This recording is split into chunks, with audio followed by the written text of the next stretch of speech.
Bom dia mais uma vez, pessoal. Hoje tivemos alguns problemas técnicos aqui na conexão. Acabei caindo 2 vezes. Peço desculpas.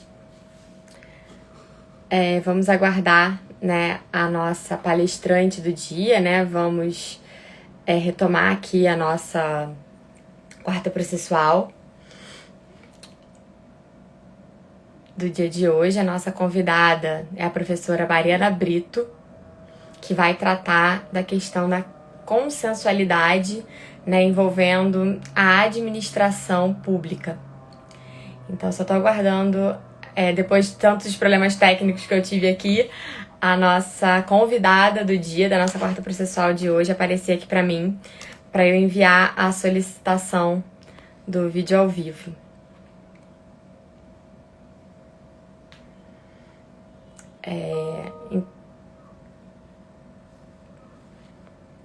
Enquanto isso, eu também já vou aproveitar aqui a oportunidade para anunciar a nossa quarta processual, que da próxima semana, no dia 14, eu vou receber o professor Gerli Nunes e ele vai tratar de um tema super da ordem do dia, né, que é a inteligência artificial, né, o processo judicial, a virada tecnológica e a possibilidade, enfim, de eventual decisão por algoritmos, riscos, as possibilidades, né? Ele que é um grande estudioso desse tema, vai estar aqui com a gente na próxima semana falando dessa questão da virada tecnológica. A Mariana já apareceu aqui para mim, eu vou convidar ela aqui para o nosso vídeo ao vivo. Mariana, vê se você já recebeu aí a minha solicitação para você entrar ao vivo aqui comigo. Ela já deve estar conectando aqui.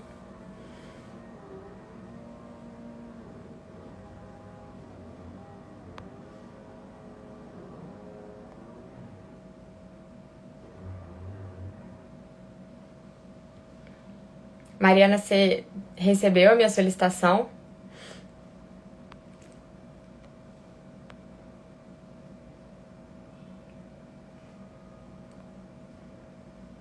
Vou enviar aqui mais uma vez.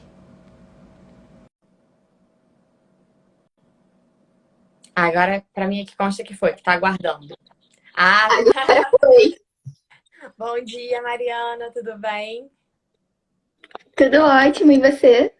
Tudo bem também, deixa eu ajeitar aqui. Peço desculpas, Mariana, primeiramente por esses contratempos aqui que eu tive com a internet, enfim, que eu acabei caindo 2 vezes, mas vamos lá, que a gente tô perdendo tempo, né, da sua exposição, um tema tão importante, tão relevante, que pra gente não né, já avançar.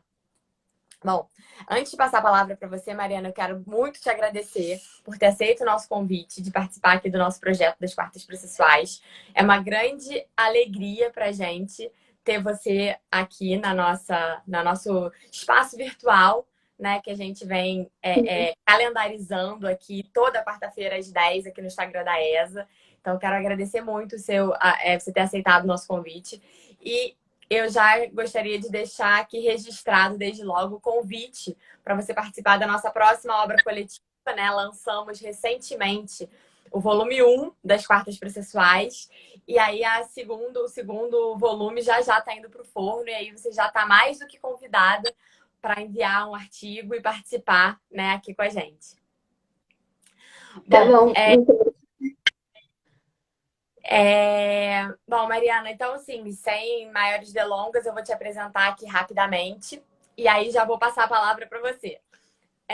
Bom, a Mariana é mestranda pela UERJ, né? A gente se conheceu lá no mestrado em Direito Processual Civil da UERJ, advogada e professora. E, mais uma vez, te agradeço de estar aqui com a gente. Muito obrigada, Natália. Vocês estão conseguindo me ouvir bem? Sim, tô te ouvindo super bem. Dá para ouvir? Tá.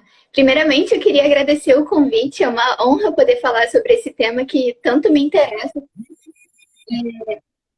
E agradecer a presença de todos, né, nessa manhã de quarta-feira. Esse processo, essa iniciativa das quartas processuais é muito importante para os advogados se atualizarem, a gente conhecer diversos processualistas tratando sobre temas relevantes, né? E, por falar em relevância, primeiramente eu queria explicar por que eu escolhi esse tema. A gente sabe, a gente que estuda processo, as pessoas que são do direito, um dos temas que mais nos chama a atenção é a cultura de litigância, né? A gente tem um demandismo judicial muito grande, temos um estoque de processos que estão para serem julgados, que a gente não tem nem previsão de quando serão julgados, e um dos maiores litigantes é o próprio Estado. E aí, nesse sentido, a advocacia pública ganha relevância, no sentido de identificar quais são os litígios que realmente precisam ir para o Poder Judiciário e quais não são necessários. E aí a consensualidade, ela ganha relevância para resolver duas questões. Uma é para melhorar o acesso à justiça, que não necessariamente envolve o Poder Judiciário, e o outro é para atender o princípio da eficiência e da efetividade do direito, né? Então, começando primeiro, como começa um conflito, né?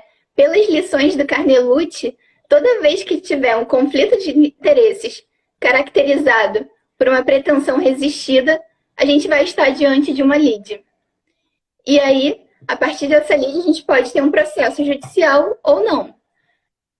Com o CPC de 2015, a gente viu que houve um sistema de multiportas mais efetivo no código. Então, a gente percebe que o artigo 3º, parágrafo, ele fala sobre métodos adequados de solução de conflitos e ele estabelece como um dever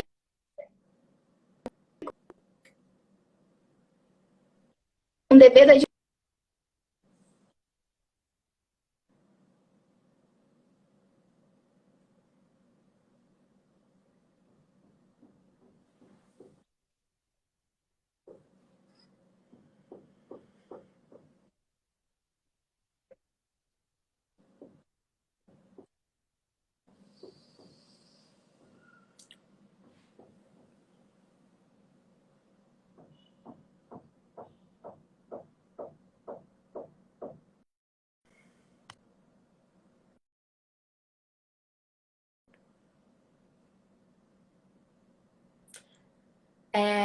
Mariana, você me ouve? Para mim, agora... o pessoal tá falando aqui, travou. Eu acho que a Mariana caiu do nosso vídeo ao vivo. Deixa eu convidá-la aqui de novo, só um minutinho.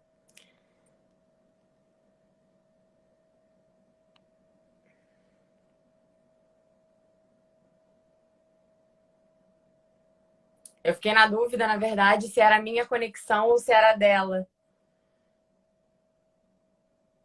Eu já acabei de convidar ela aqui para retornar aqui para o nosso vídeo ao vivo. Ela deve estar recebendo aí a solicitação. Foi. Opa!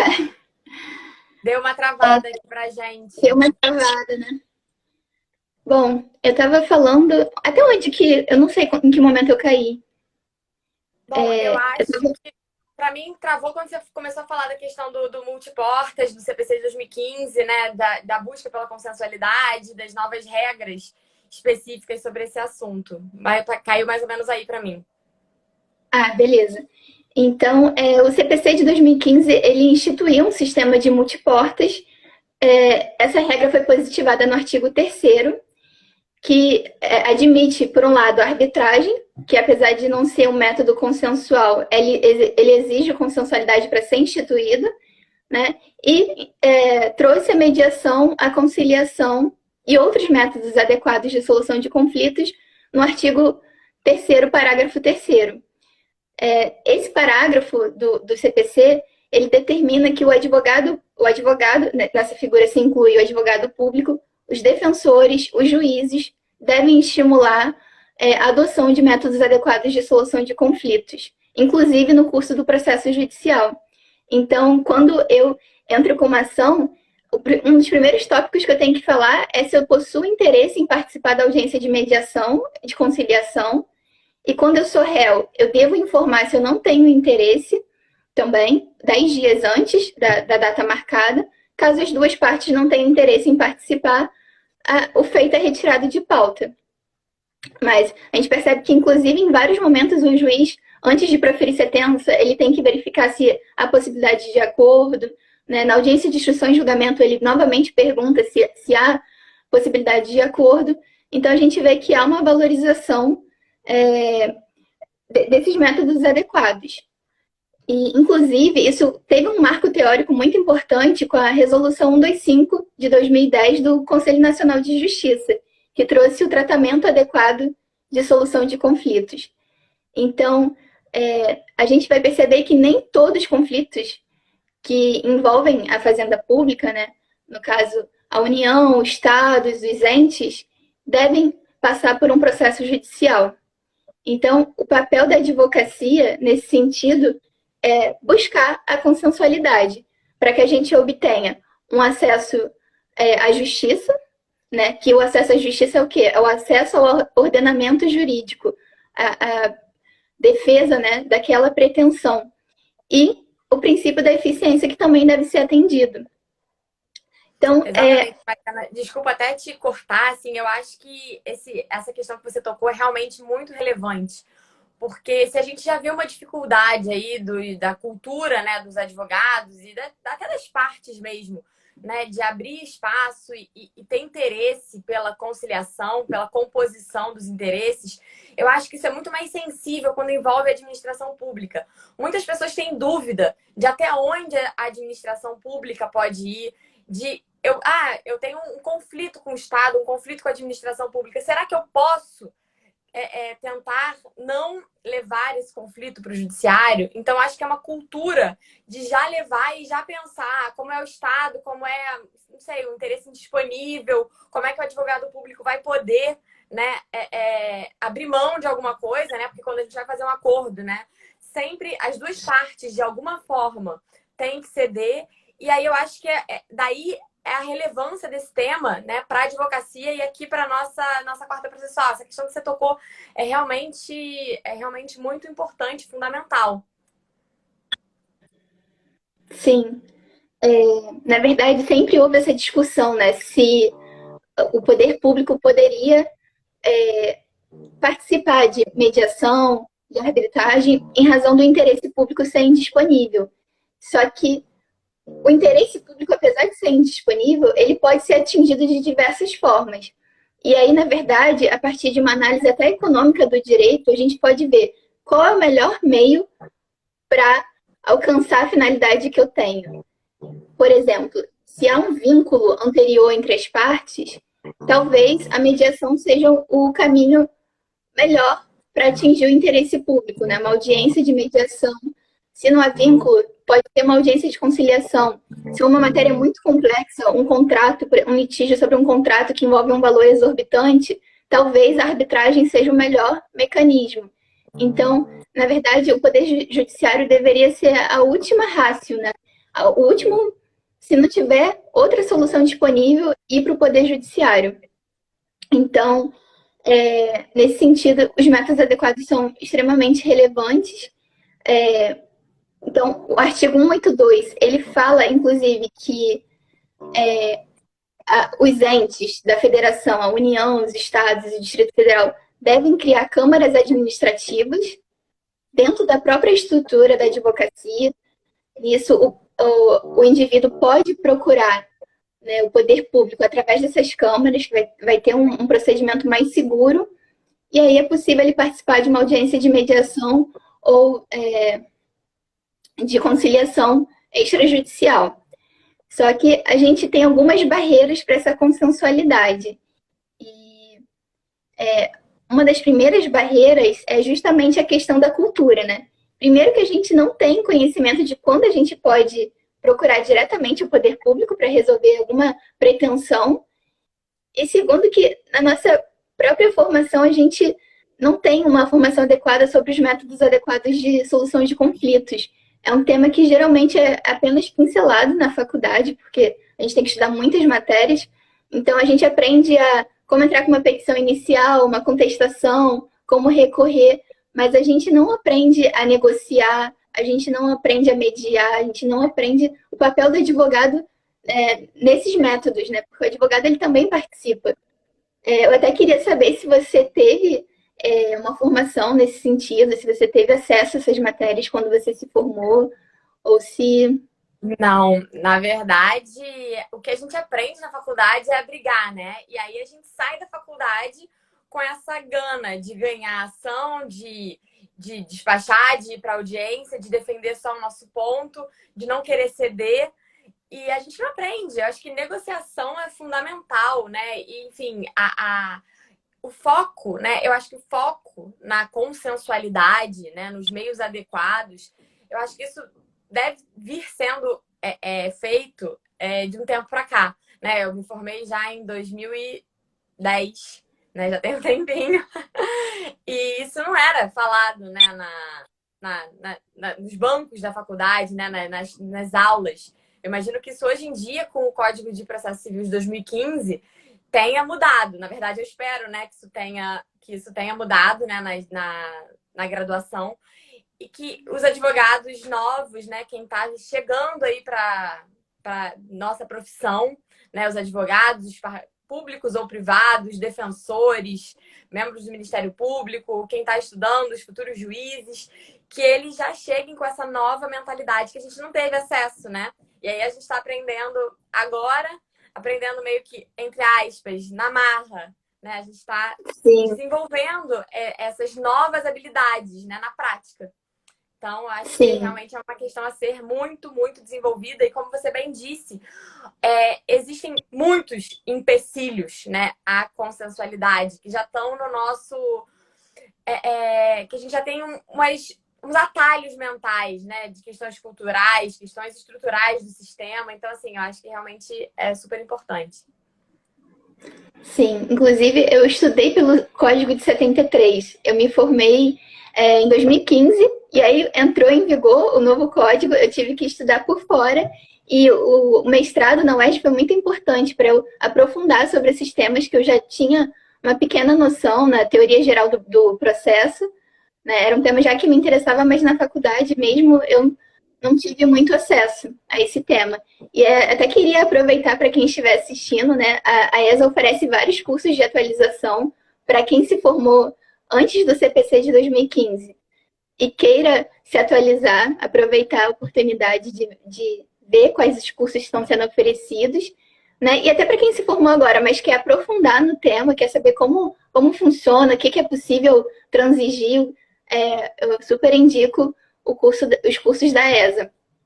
Não, excelente. Vou pegar um gancho aqui que a gente começou na segunda-feira, né, o curso ao vivo com o desembargador Alexandre Câmara, que deu a aula inaugural. E, enfim, hoje a gente já vai ter a professora Silvia Drummond e a querida professora Mariana está no nosso corpo docente do nosso curso de atualização, que aí a gente faz, né, as aulas ao vivo e depois fica disponível para as pessoas adquirirem o curso e assistirem às aulas gravadas. Sim. Então, agora entrando nas barreiras, né? Porque a relevância acho que a gente já consegue perceber pensando em como que esses litígios demoram, né, envolvendo a Fazenda Pública, porque ela possui diversas prerrogativas, como intimação pessoal, prazo em dobro para se manifestar no processo, reexame necessário, tudo isso faz com que o processo ele demore mais do que o normal, do que outros litígios. Então, a gente tem algumas barreiras à consensualidade. A primeira foi essa que a gente acabou de falar, sobre a cultural, né? A nossa formação não a gente não tem uma formação muito voltada para a consensualidade. E a gente tem uma barreira para a advocacia pública, que é a barreira estrutural. A advocacia no Brasil, o Brasil é imenso, né? A gente tem uma realidade muito distinta nos estados. Então, aqui no estado do Rio, por exemplo, a Procuradoria-Geral do Estado, ela tem uma estrutura muito razoável. A gente tem muitos procuradores, temos estagiários, temos residentes. Inclusive, eu fui residente e estagiária da PGE, por isso que eu tive esse contato mais próximo. Só que tem outras procuradorias do município que só tem um procurador. Então, é muito difícil ele conseguir se defender, né, o ente de todos os conflitos e ainda pensar numa mediação, numa conciliação, até porque outro empecilho é que precisa ter uma lei autorizando que a fazenda transacione sobre aquele tema. Ela não pode simplesmente fazer um acordo como um particular pode. Ela tem que ver o que está previsto na lei, numa resolução do ente. Então, esse é mais uma questão de essa dificuldade mesmo estrutural de Exatamente. poder. E nesse ponto, Mariana, até queria destacar aqui, já puxando a sardinha, né, para minha área de atuação, né, que é a parte de marcas e patentes, que o INPI, ele já informou, né, aos juízos das varas federais, né, onde tramitam as ações de propriedade industrial, que ele não faz acordo, que ele não tem interesse nenhum na designação de nenhuma audiência do 334, diante de todas essas dificuldades aí para formalizar acordo. Então já é uma primeira barreira que a gente já encontra, porque já não tem audiência, a gente já não tem esse primeiro contato, essa oportunidade de conciliar, né, logo na distribuição do processo. Sim, realmente a gente precisa mudar nossa cultura e isso começa na nossa formação, né? Os advogados que estão se formando agora, a gente precisa trabalhar e mostrar a importância, né? Mas acho que assim, na prática, a gente já acaba aprendendo como um processo realmente demora. Às vezes, o que você está buscando, você precisa de forma urgente, e um processo às vezes leva 1 ano, 2 anos, 3 anos, até mais, né? Tem processos que são históricos, quase um patrimônio público. E é muito engraçado que quando um cliente te contrata, ele fala, quanto tempo vai demorar? E aí, você não sabe o que dizer, porque pode. É de US$ 1 milhão. Eu falo, olha, vai depender muito da outra parte, se ela vai querer fazer acordo, vai depender do juiz, mas se for contra o Estado, olha, pode ser que demore bastante. Mas, enfim, uma outra limitação que a gente encontra é orçamentária. Porque se a Fazenda Pública fizer um acordo que envolva um pagamento pecuniário, é preciso que ela tenha uma reserva no orçamento para que ela pague um valor para aquele particular que ela celebrou um acordo. Então, essa é uma outra questão, né? Talvez a gente precise falar mais até sobre isso, sobre a gestão orçamentária do poder público, voltado para a consensualidade, né? Quando envolve um processo judicial, a gente tem o pagamento por via de precatório, né? Então, também, você pode até ganhar a ação, mas quando você vai receber já também é outra questão, aí é mais, tem a fase da execução que também demora um tempo considerável. Essa é uma outra barreira que a gente encontra.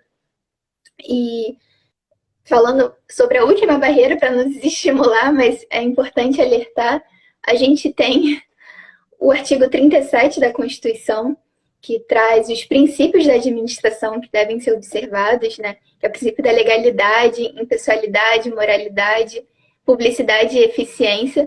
São princípios que devem ser observados. O advogado público ele também está vinculado, sua atuação está vinculada a esses princípios também. Então, o que acontece? A gente às vezes pode entrar numa rota de colisão entre os princípios desses métodos adequados e os princípios da administração. Que, a título de exemplo, a mediação ela envolve a confidencialidade, né? As partes podem escolher que aquele conflito seja confidencial. Então, só quem participa tem acesso às informações. Mas o poder público, por outro lado, ele deve observar o princípio da publicidade.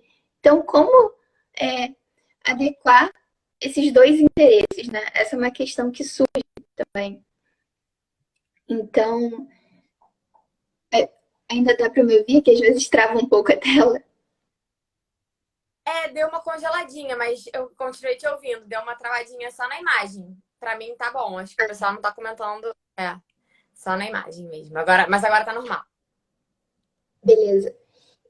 Então, são vários princípios. Princípios da impessoalidade. Eu vou fazer uma sessão, vou participar de uma mediação com um particular que veio me procurar, mas como garantir a impessoalidade, né? Como garantir a moralidade daquilo que está sendo feito e negociado, né? E será que está sendo eficiente? Então, a gente tem que coadunar esses princípios e ver quais prevalecem. em regra, quando o poder público participa de uma audiência de mediação, o que vai prevalecer vai ser a publicidade, por ela ser de ordem constitucional. A confidencialidade da mediação, por exemplo, ela é uma possibilidade e não uma exigência da mediação. Então, a princípio que vai prevalecer realmente é o princípio da publicidade. E aí fica aquela questão, né? Como é que a advocacia pública vai adequar essa atuação, né? Como é que equilibra essa balança? Como é que adequa essa atuação consensual com os princípios lá do artigo 37 constitucionais, né, que devem nortear a administração pública?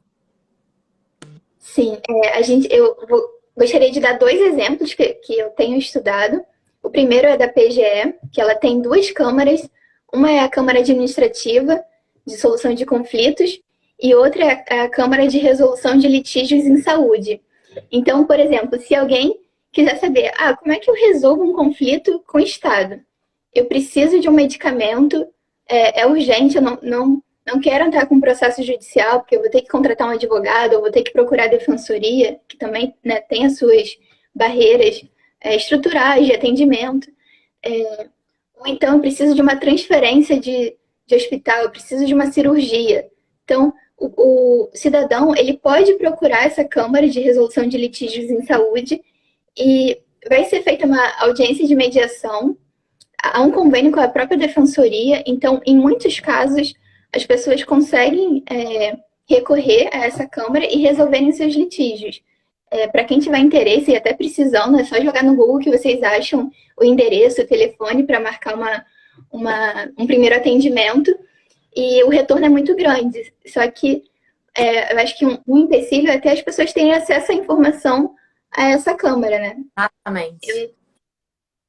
É difícil, assim, as pessoas saberem, como é que eu faço, né? Uma das barreiras até do acesso à justiça começa pelo acesso à informação. Será que eu tenho direito a isso que eu penso que eu tenho direito? A quem eu devo recorrer? Então, a Câmara de Resolução de Litígios em Saúde é uma forma de você resolver o seu conflito sem ter que entrar com uma ação no Poder Judiciário. E a PGE também tem a iniciativa da Câmara Administrativa. Por exemplo, se alguém estudou numa escola pública que foi extinta e você não conseguiu o seu histórico, através dessa Câmara Administrativa, você consegue fazer um requerimento e resolver sem ter que processar, sem ter que procurar quem você tem que processar. Então, é mais uma forma também de atender atender o próprio interesse público sem envolver um processo judicial. Excelente. E muitas vezes as pessoas, não só, eu acho que o déficit de informação é muito grande. Não só para as pessoas, né, para as pessoas em geral, as pessoas estão realmente precisando do serviço, né, da administração pública, que seria o jurisdicionado, como também os advogados. Eu acho que muitos advogados, e aí também surge essa relevância, a gente está tratando disso aqui na casa do advogado, que nós, advogados, sempre a gente tem que pensar essa questão, né? Quando a gente é procurado por uma pessoa, eu preciso, né, ajuizar uma ação para conseguir um medicamento. Vamos tentar primeiro na Câmara da PGE, vamos tentar resolver isso consensualmente, né? Primeiro, eu acho que é um start que tem que dar na cabeça do próprio advogado de como pensar a resolução do conflito mas para ter esse start, ele tem que ter o acesso à informação de quais questões, né, podem ser tratadas administrativamente dentro dessas câmaras, né, de resolução de conflitos, né, administrativos. Sim. E aí uma forma de garantir a publicidade e a impessoalidade é justamente divulgando essas informações para que qualquer interessado busque o que ele pode resolver nessas câmaras, ligue para lá, né, marque um atendimento, tem toda uma instrução processual. Por exemplo, se ele precisa de um medicamento, ele precisa indicar, né, a receita de um médico, né, indicar todos os documentos que é ele que precisa daquele medicamento. Então, o acesso à informação é realmente importante. E um outro exemplo que a gente tem, que até antes do novo CPC, foi a AGU. A AGU, há muito tempo, ela adota métodos consensuais. Ela, em 2008, ela criou a Câmara de Mediação e Arbitragem. Ela, no site dela você consegue ver diversos litígios que você pode resolver de forma consensual, fazendo um requerimento administrativo. Então, assim, a gente tem algumas iniciativas também no estado de São Paulo, no Pará. Inclusive, nessa pandemia ganhou muita relevância essa adoção de métodos consensuais, porque o Poder Judiciário, né, ficou com atendimento muito debilitado no ano passado, em razão da pandemia, tribunal fechado, atendimento só de coisas urgentes. Então, ganha maior relevância nesse momento de pandemia você buscar métodos adequados, porque realmente a gente está precisando de ajuda, as pessoas precisam de medicamentos, precisam de cirurgias, precisam de atendimento. Então, essas câmaras têm muita relevância nesse sentido. Não, com certeza.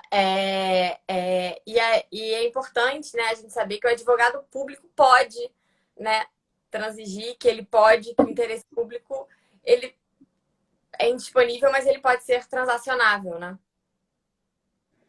Sim, inclusive no novo CPC há um artigo, né, o artigo 184, ele trata sobre a responsabilidade do advogado público. O advogado público ele só vai responder por eventuais condutas em casos de fraude ou de dolo. Então, isso traz uma maior segurança para o advogado público atuar em conformidade com a lei. Então, só em casos extremamente graves que ele irá responder. E uma coisa que a gente precisa também trazer mais assim para as pessoas é sobre as sanções premiais, né? Não é só por uma questão de atender o interesse público, mas também de ganhar benefícios. Quando as partes elas fazem uma transação antes da sentença, elas ganham benefícios da dispensa de custas, né, que forem eventuais, redução dos honorários. Então, acho que a gente precisa de mais estímulos também para que no curso do processo os entes queiram transacionar. Então, é uma questão que acho que até você e o Mazola já trataram, né, sobre sanções premiais no processo civil. E acho que também... De doutorado dele, e eu tenho acompanhado, né, muito de perto a elaboração aí desse trabalho, que ele já está em vias aí de defender.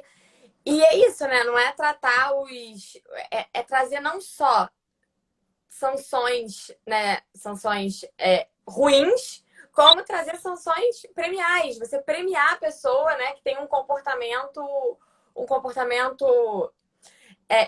que ajude na eficiência, que ajude na resolução do litígio. E como você bem disse, ter outros, além dos que a gente já tem no Código de Processo Civil, que tem alguns exemplos, mas você, se fizer acordo, você vai economizar nas custas. E como isso também pode ser aplicado, né, na administração pública? Será que a administração pública também não quer reduzir essas eventuais despesas, né, processuais? Enfim. E o próprio jurisdicionado, ao litigar com a administração pública, se ele, né, ajuizou a ação, será que ele não quer deixar de recolher custas finais e fazer um acordo? Então, realmente, a gente tem que enxergar, né, esses prêmios que a gente pode ter no ordenamento jurídico e estimular a criação de outros. Com certeza. E teve até uma pessoa aqui que eu não estou conseguindo ver o nome, que falou sobre os precedentes. Não estou conseguindo ver agora, mas os precedentes também são muito importantes. Resgatando aqui, ó, Paulo André Bonfadini. Isso tudo somado ao fato da inexistência da cultura de precedentes administrativos, forçando os cidadãos em situações similares a outras já decididas administrativa ou judicialmente a ter de litigar. Sim, mas na verdade houve até uma mudança de pensamento, pelo menos aqui na Procuradoria e na AGU. Não sei se ele tem interesse, mas se ele pesquisar, ele vai ver que há uma dispensa agora de interposição de contestação, de apresentação de contestação, de interposição de recursos, quando aquela matéria já estiver pacificada pelos tribunais superiores. Então, agora, o Estado pode até não apresentar contestação, se tiver um processo judicial, e firmar até acordos, porque já tem uma jurisprudência dominante né? E não faz sentido ele continuar litigando por litigar. E aí mudou a lógica, porque antes você tinha que pedir a dispensa para não recorrer, para não contestar, né, na procuradoria. Agora você tem que pedir autorização para contestar em algumas matérias que já estão pacificadas. Então, realmente foi uma mudança, assim. Mentalidade, né? Da Sim, administração. Isso é ótimo. sim, inclusive no reexame necessário, né, que é uma das prerrogativas também da Fazenda Pública, também vem agora toda a questão de precedentes, que não aplica o reexame necessário quando a decisão estiver firmada em precedentes. Então, na verdade, os precedentes também têm maior relevância para a gente reduzir essa litigiosidade, ou para pelo menos ela seja mais breve, né? Então... Exatamente. E como você falou há pouco, isso passa a permitir que o advogado público também faça a análise econômica, né, daquele litígio. E aí já analise ou não a possibilidade de acordo. Eu acho que isso está completamente linkado, né? Sim. Inclusive, quando são casos muito repetitivos, o advogado já consegue ter uma previsão de qual será a condenação do Estado, né? Ele já sabe, esse litígio aqui eu não tenho perspectiva de êxito. Então, para mim, é interessante fazer um acordo e eu posso tentar negociar com a parte um valor um pouco menor. Ela vai renunciar, né, essa eventual condenação que ela possivelmente teria direito, mas, por outro lado, ela vai ter acesso a essa indenização ou esse bem da vida de forma muito mais breve. Então, é interessante para outra parte também, não só para o Estado, para reduzir custos, como para a parte também que não vai ter que enfrentar um processo demasiadamente longo, né? A gente tem um estoque de processos parados no Poder Judiciário que são incontáveis. Então, para a parte também, e o nosso papel como advogada também é informar os nossos clientes sobre as vantagens de participar de uma mediação, de uma conciliação. Inclusive, quando eu sou procurada, principalmente na área de família, eu sempre falo, tem chance de fazer acordo? Vamos tentar fazer uma reunião e ver realmente se dá para a gente chegar num meio termo. Porque aí as duas partes vão sair com uma sensação de maior, de maior, assim, satisfação do que, às vezes, numa sentença de um juiz que, às vezes, não conhece a realidade daquela família, vai dar o que ele entende que é correto e não atende o interesse das partes. Então, realmente, a gente também tem esse papel muito importante, não só os advogados públicos, mas os advogados particulares de estimular também, de informar os nossos clientes quais são os mecanismos disponíveis. Exatamente. Esse tema enfim, das ações de famílias, da consensualidade, a gente tratou aqui, né, com a Carolina Assis 2 semanas atrás. E é isso, as pessoas às vezes não conseguem sentar para conversar e resolver e precisam da ajuda do advogado para fazer essa negociação, para conseguir estabelecer novamente, né, o diálogo e aí muitas vezes chegar a uma solução. Não precisa ir direto para o judiciário, você não precisa ter uma sentença de um juiz, se você pode, junto com outra parte, aí muitas vezes, dependendo da ajuda do mediador, do advogado, né, para restabelecer essa possibilidade de conversa e chegar a uma solução que seja melhor para os dois, né, que não seja uma solução imposta, né, que seja uma solução construída. Realmente a consensualidade é o tema da ordem do dia, né, em todas as áreas. Sim. Inclusive, eu tive um caso, assim, que era na área de família. O meu cliente me contratou para participar de uma audiência e ele falou, Mariana, a minha ex-mulher não vai querer fazer acordo, você só vai lá participar e falar, não tem interesse. Eu falei, não, mas eu posso tentar? Qual é a margem que eu tenho para negociar? E realmente no início da audiência ela veio, a ex-mulher dele veio totalmente fechada, não queria fazer acordo, falou que não tinha. E aí eu fui conversando com a advogada e com ela, falando, olha, o juiz, se ele for decidir, ele não vai levar em consideração as peculiaridades da sua família, da sua rotina. Vocês dois são os melhores para decidirem como que vai ser feita a visitação, quais são os alimentos que atendem vocês. O juiz, ele está distante dessa relação, então só vocês. E eu conversando, né, quase fazendo um papel de mediadora e de deixar os conflitos emocionais de lado e pensar no melhor interesse para a criança, para a filha deles. E aí acabou que a gente conseguiu fazer um acordo das duas coisas, da guarda e da alimentação em uma audiência. Foi um pouquinho longa, foi quase, acho que 1 hora e pouco de audiência, mas a gente resolveu o conflito e até hoje, até onde eu sei, deu tudo certo. Então, realmente, até o próprio cliente às vezes acha que não consegue conciliar com a outra parte, mas às vezes só precisa de um estímulo, de um terceiro que não esteja envolvido na relação para mostrar, olha, isso aqui a gente consegue atingir o interesse. Então, realmente ganha muita importância a nossa formação e a gente aprender técnicas até de como convencer, de como negociar, para ajudar nossos clientes também. Eu sempre falo aqui, né? Na verdade, o advogado, especialmente, né, o processualista, eu acho, já puxando a sardinha aí para o nosso lado, né, que a gente estuda processo, a gente tem um cardápio de opções na nossa mão.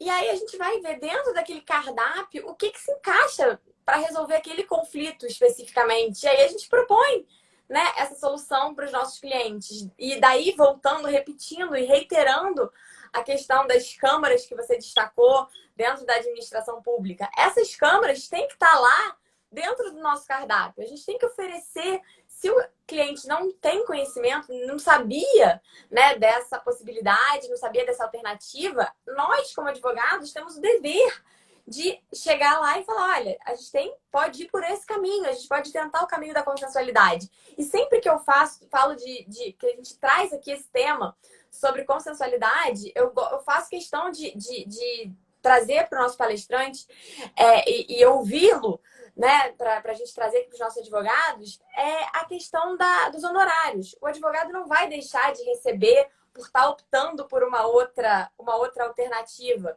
né? Muito provavelmente ele vai cobrar os honorários dele, ele vai receber o valor muito mais rápido. Então, assim, é uma forma da gente estimular, que muitas vezes o advogado vai pensar, pô, eu vou deixar de ganhar na ação, que eu vou cobrar em várias fases para fazer só um acordo, para levar ele para uma câmara administrativa, o meu cliente. Não, primeiro que eu tenho que pensar na solução do conflito e segundo que eu tenho que pensar que eu vou cobrar de qualquer jeito. Eu vode ter meus honorários pagos. Acho que é uma questão sensível, né, para nós advogados, a questão dos honorários, sem dúvida. Sim, mas eu acho que você mostrando as diversas ferramentas que o seu cliente possui para escolher, primeiro que acho que é até uma questão ética de você realmente mostrar, olha, o processo judicial não é o único caminho, né? Mostrar qual seria a perspectiva dos meios disponíveis e também até de você ganhar a confiança do seu cliente, porque, na verdade, a gente faz um serviço público, né? A gente tem um dever de tentar resolver os litígios do nosso cliente e tentar mostrar qual é o melhor caminho possível. E realmente, assim como na advocacia pública, nem sempre o processo judicial vai ser o melhor caminho, para o nosso cliente, né, que nos contrata particularmente, também nem sempre o processo judicial vai ser o melhor caminho. E o advogado ele pode cobrar por tarefa extrajudicial, a tabela da ordem ela discrimina quais são os valores, diligência avulsa. Então, às vezes, você pode ganhar em um dia um valor adequado para o nível de trabalho que você vai ter, do que esperar um processo judicial que você não sabe nem quando, se vai ganhar e quando. Então, exatamente. E aí, voltando de novo, que eu achei super importante essa abordagem que você fez sobre a análise econômica, né, do litígio, e voltando, não só a questão do advogado, mas a análise econômica para o cliente dele. Você vai receber mais rápido, vai ter o seu problema resolvido, como é o caso de um medicamento. Você precisa daquele. Muitas vezes você busca, né, na justiça justamente a entrega do medicamento. Você não quer nada além disso. Então, você quer resolver o seu problema. E aí, dentro da história lá do cardápio e da análise econômica, do que vai ser mais produtivo, mais eficiente, você oferece essa solução. Aí, realmente, se não for viável, não tem jeito. A gente tem que... Aí, a questão da última porta, da última praia, né? Como os doutrinadores falam. Então, a gente tentou ali, não foi possível, a gente vai... A porta do judiciário vai estar sempre aberta, né? Sim. É importante também esclarecer que a mera adoção da mediação e da arbitragem e da conciliação não exclui, se as partes não conseguirem chegar num acordo, de socorrer ao Poder Judiciário. Então, na verdade, pode ser só uma primeira tentativa. Se não der certo, aí a gente tenta outra porta. Tentou pela mediação, não deu certo, vai para a porta da conciliação. Se não der certo, tem o Poder Judiciário que vai estar sempre aberto, né? Para resolver eventuais litígios. Mas acho que é importante a gente testar os outros mecanismos. E a gente vê até que as empresas agora têm, acho que foi você que mencionou, eu nem sabia da existência do consumidor.gov, né, que as empresas estão... Eu amo esse sistema. Eu mesma já indiquei, né, para várias pessoas e eu mesma resolvi problemas meus da minha casa, da minha vida, no consumidor.gov. É incrível. É uma solução, assim, excelente para pequenos, né, conflitos. Você leva o seu problema ali e, na grande maioria das vezes, é resolvido. É um tempo super rápido, são 10 dias. E você tem o seu problema resolvido. Porque muitas vezes você não quer aquele desgaste de entrar com a ação. Então, você já entra ali, lança o seu problema, tem a resposta, 10 dias e resolve. Sim, porque às vezes você procura o juizado especial, né? Que você pode até entrar sem advogado até 20 salários mínimos. Só que aí, às vezes, a pessoa não sabe direito como esclarecer o que aconteceu, né? Então tem todo. Aí ela geralmente contrata um advogado, então ela vai ter que pagar honorários para esse advogado. Então, às vezes, ela sozinha, se ela tiver conhecimento dessa ferramenta, né? E a gente volta para a importância da informação, ela pode resolver os próprios litígios sozinha, né? Os próprios problemas pessoais sozinha, vai na internet e tenta resolver. Se não der certo, aí realmente talvez seja necessário procurar o Poder Judiciário, mas em nem todos os casos será necessário. Então, a gente vê que tem uma mudança assim muito muito grande. Inclusive, as empresas têm mandado e-mail também agora, quando você entra com uma ação, se você tem interesse em fazer acordo para extinguir o processo. Só que uma outra questão também que surge é que às vezes oferecem valores irrisórios. Você está pedindo, sei lá, 10 mil, a pessoa oferece R$ 1.000. Aí realmente torna impossível você querer fazer um acordo quando é muito, né, na não é verdade, razoável. que vai sair, só uma das partes vai sair ganhando, né? A parte não está disposta efetivamente a ceder, a fazer a análise econômica, a saber quanto ela ia gastar, a gastar um pouco menos, a gastar menos com o advogado, mas atender o jurisdicionado, resolver desde logo o problema. E quer jogar lá embaixo e realmente aí obriga a pessoa a enfrentar o processo judicial, a empresa tem mais uma ação na justiça, você tem aí, a empresa tem que contratar o advogado, enfim, ficar tocando aquele processo até o final, o que, assim, na verdade, não faz, na minha cabeça, o menor sentido. Quando a empresa senta e pensa, né, nos benefícios e nos malefícios. Então, assim, e melhor do que qualquer pessoa, o advogado daquela empresa, o jurídico interno daquela empresa, sabe quanto que vai perder naquele conflito. Né? A gente faz só uma pesquisa de jurisprudência e, enfim, deixando aqui uma pequena crítica, né? Que muitas vezes a gente não tem aquela jurisprudência íntegra, estável e coerente do 926 do CPC que a gente gostaria, mas a gente tem uma bela de uma base, né? A gente tem muitas ferramentas de jurimetria que podem nos ajudar a estabelecer, né, quanto vai ganhar, quanto vai perder.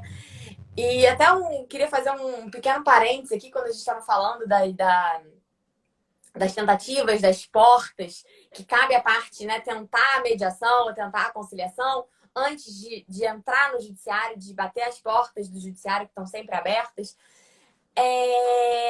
que esse advogado, e aqui fica uma dica para os advogados que estão nos assistindo, é muito importante destacar, né, na sua petição inicial, mesmo que seja, especialmente também quando for contra o Estado, falar, olha, eu tentei, eu fui nessa Câmara, eu tentei o acesso, não foi possível, eles não aceitaram. E eu mostro a minha boa-fé, eu mostro a minha cooperação, eu mostro a minha busca por eficiência. E aí eu posso pedir também para beliscar um pouquinho mais de honorários, porque eu estou fazendo um diferencial. O meu trabalho como advogado foi um trabalho diferenciado. Eu não só simplesmente fui para o judiciário. Eu tive um trabalho ali pré-processual, que eu fui remunerado pelo meu cliente, mas eu acho que justifica também para a gente pedir aí, não ficar naquela base lá dos 10% dos honorários de sucumbência. Dá para beliscar de cara uns 12, uns 15, para quem sabe aumentar um pouquinho mais, né, depois do julgamento, né, Com certeza. Mostrar para o juiz que você realmente teve um trabalho, né, um interesse de agir, né, porque a gente vê que para você entrar com uma ação, é importante você ser parte legítima e ter interesse de agir. O interesse de agir é justamente a necessidade dessa prestação jurisdicional. Se a pessoa não tenta às vezes o juiz pode até julgar extinta a ação sem resolução, porque assim, tá, mas a empresa ou o poder público se recusou a fornecer essa prestação que você está me requerendo.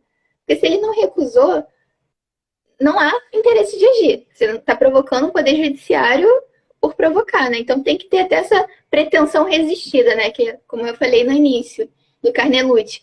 Então, se não houver essa pretensão resistida, não há interesse de agir. Então, é importante o advogado realmente destacar, né, que a parte fez um requerimento administrativo, né, os números de protocolo que não foram atendidos. E aí, se realmente não foi atendida, ela prossegue com a ação. E aí, você buscar o meio consensual até por intermédio dessas câmaras é um diferencial, né? E aí só reforça o interesse de agir já, né? Dentro do exatamente o que você falou do julgado lá do Barroso no STF, a gente tem até julgado juízes, né? Não só saindo um pouquinho da área da administração pública, juízes que consideram que se você, consumidor, não foi no consumidor.gov, você não tem interesse de agir. Tem juiz extinguindo, tem juiz falando, suspendendo, mandando você ir lá. É certo ou errado? É questionável. Eu sou uma grande entusiasta dessa ferramenta. Entendo que é questionável a posição desses juízes, mas eu entendo também a necessidade das pessoas se conscientizarem, né? Que elas devem, primeiramente, tentar resolver e não deixar tudo desaguar no judiciário. E aí, voltando à sua primeira fala, né? Já voltando ao que você falou no comecinho, esse judiciário inchado que a gente tem, os processos que demoram um tempão para serem resolvidos, a gente com um dos judiciários mais inchados do mundo. Então, assim, a gente já, né, chega nesses 2 minutos finais e, cara, passou muito rápido. A nossa conversa aqui foi muito, muito boa, Mariana, foi muito bom te ouvir. E a gente já volta, né, chega nesses comentários aqui finais que a gente está trocando mais e volta a sua primeira fala, né? Sim. Então, assim, nesses últimos minutos eu queria só realmente convidar as pessoas que estão assistindo ainda não têm acesso a essas informações de câmaras para pesquisarem mesmo e verificar se aquilo atende o interesse do seu cliente, né? Buscar essas ferramentas que estão surgindo, como consumidor.gov também, até para você resolver seu próprio problema pessoal e poder oferecer isso para o seu cliente. Pode ser que você não ganhe naquele momento o cliente, mas ele ganha a sua confiança de falar, poxa, foi um advogado que me instruiu, não pensou só em ganhar dinheiro. A gente precisa pagar a conta, mas acho que é importante a gente mostrar, assim. Sim. É muito importante, porque nem tudo vai ser resolvido ali, né? Sim. Então, aproveitar e chamar os futuros advogados, todo mundo que estiver assistindo aqui, até quem não seja do direito, eu tô vendo que o Gabriel está assistindo, ele não é do direito, para procurar essas ferramentas, né? Se não souber, pergunta para alguém que seja da área. Ah, poxa, eu quero resolver isso. Você sabe me informar como que eu posso resolver? Eu preciso contratar um advogado? Tenho outras opções? E é isso. Queria agradecer a presença de todo mundo que esteve aqui. Vou deixar, quem quiser me mandar um direct, fazer alguma pergunta, ou quiser a indicação de algum livro, né, das ferramentas disponíveis, eu me coloco à disposição para falar. E é isso, queria agradecer novamente o convite. Foi uma honra poder estar aqui. E é isso. Mariana, mais uma vez eu agradeço muito, né, você estar aqui participando desse nosso projeto das quartas processuais, que para a gente é realmente muito importante, né, estar aqui todas as quartas com processualistas, conversando, trocando e sempre aprendendo, né, um pouquinho mais. Fico muito feliz sobre essa sua disponibilidade aí de dar as dicas pro pessoal, então eu vou deixar esse vídeo salvo, né, no IGTV da ESA, como de costume, e já vou deixar marcado o seu Instagram lá. E aí, quem quiser já pode te adicionar e tirar qualquer dúvida. Te agradeço muito por essa possibilidade. E reitero o convite para você participar da nossa obra coletiva, que foi muito legal assim, a gente ter lançado recentemente a primeira edição. Foi a gente colocar no papel um projeto que a gente vem se dedicando e está aqui toda quarta e sempre buscando os processualistas, né, mais qualificados para, né, trazer novidades para a gente, trazer os temas que eles estão estudando. E muito legal, porque você tratou aqui um pouco do tema que você está, né, se dedicando para sua dissertação, então tem tudo muito novo, tudo muito fresco. Fico muito feliz, muito obrigada. E peço desculpas pelos meus problemas de conexão aqui no começo da live, mas eu acho que deu para resolver e o pessoal ficou aqui com a gente. Mariana, muito obrigada. Muito Um obrigada. beijo. Tchau. Tchau, tchau.